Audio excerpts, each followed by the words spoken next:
राधे राधे। राधे राधे महाराज जी।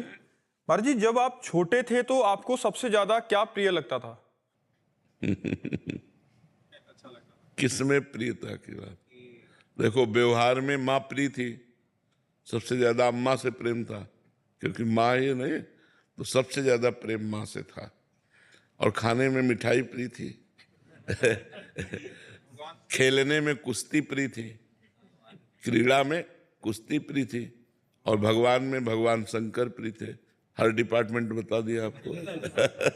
महाराज जी, अब आपका स्वास्थ्य कैसा है महाराज? आपके सामने बैठे हैं प्रभु, भगवान की कृपा से चल रहा है, बढ़िया कृपा। भगवान की कृपा से चल रहा है। महाराज जी, आप कह रहे हैं कि रोम रोम से नाम जप कैसे हो महाराज जी? रोम रोम से? हाँ, ऐसा आता है। बोले, नाम श्वास दो बिलग चलत है, इनको भेद न मोकों भावे, श्वासे नाम नाम ही श्वासा, नाम श्वास को भेद मिटावे। नाम श्वास को भेद मिटावे, तब रोम रोम तब रग रग बोले, तब कछ स्वाद नाम को पावे। जब श्वास और नाम एक हो जाए, श्वास ली अपने आप नाम चलने लगे, श्वास छोड़ा नाम अपने आप चल रहा है। जैसे श्वास वैसे ही नाम, नाम श्वास को भेद मिटावे। जब श्वास से जपते जपते हमारे कंठ में आता है, कंठ से हृदय में, हृदय से रोम रोम में छा जाता है। ये बहुत प्रयास करने पर। महाराज जी, जैसे पढ़ाई करते टाइम मतलब सांस पे सांस नाम का अभ्यास करते हैं तो महाराज जी हो नहीं पाता। हाँ, देखो, पढ़ाई के अलावा जितनी देर आप पढ़ाई कर रहे हो उतने समय को भगवान को अर्पित कर दो।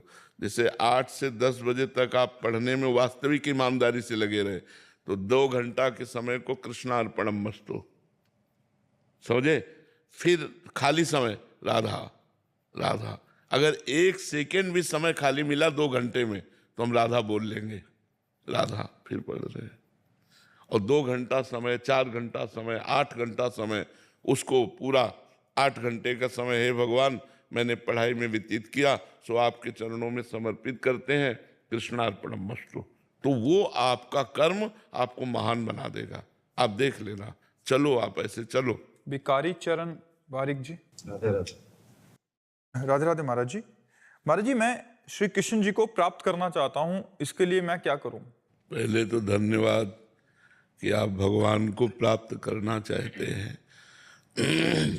नहीं, इस कलिकाल में भगवान को प्राप्त करने की बात कहाँ होती है। संसार के भोगों की प्राप्ति की चाह में ही लोग पूरा जीवन व्यतीत कर देते हैं। इसके लिए अगर वास्तविक प्राप्त करना चाहते हो तो सबसे पहले किसी संत महापुरुष की शरण में जाओ, उन्हें सद्गुरु रूप में वरण करो, फिर उनके द्वारा बताई हुई साधना करो। पहले किसी संत का आश्रय लो और उसके द्वारा बताई हुई साधना करो, उनके अनुशासन में रहो, वो जैसा जैसा आपको बताएं वैसा चलो, तो भगवत प्राप्ति हो जाएगी। क्योंकि बिना गाइड के हम कहीं नहीं जा सकते अपरिचित जगह में। तो हमारा परिचय तो है नहीं भगवान के, न मार्ग का और न भगवान से। तो हमें गाइड रूपी गुरु चाहिए जो हमें मार्ग का भी परिचय बता सके और भगवान का भी परिचय बता सके। जब तक गुरु मंत्र न मिले तब तक राधा वल्लभ श्री हरिवंश नाम जप करो, ठीक है। और फिर इनसे बात कर लो, फिर गुरु मंत्र ले लो और फिर एक दिनचर्या बना लो और उसी दिनचर्या से चलो। गंदे आचरणों का त्याग करो तो भगवान के मार्ग में आगे बढ़ जाओगे। वीरेंद्र गर्ग